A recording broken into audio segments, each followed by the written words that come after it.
Serangan drone dan granat Rusia membabi buta di wilayah Donetsk Selatan. Menara komunikasi militer, parit hingga rampur Ukraina jadi sasaran. Rekamannya beredar di Telegram pada Jumat 18 Oktober 2024. Tampak granat berjatuhan dan drone satu persatu meluncur akurat ke kendaraan hingga menara. Dalam keterangan unggahan disebutkan dan lagi-lagi banyak kerusakan di pihak militer Ukraina akibat kebakaran yang disebabkan operasi operator Brigade Pasukan Khusus Pengawal ke-14.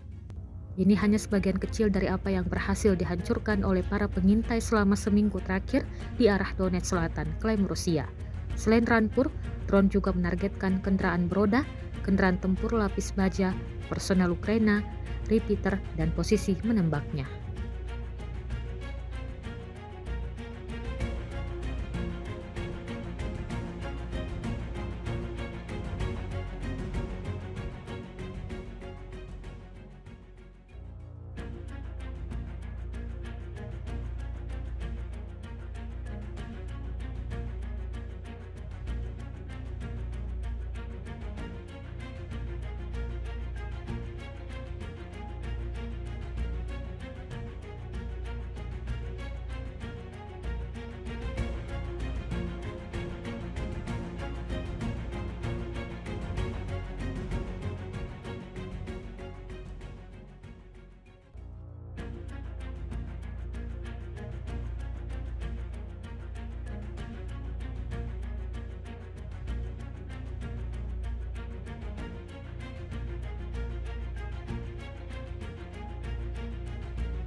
Download Tribun X sekarang, menghadirkan lokal menjadi Indonesia.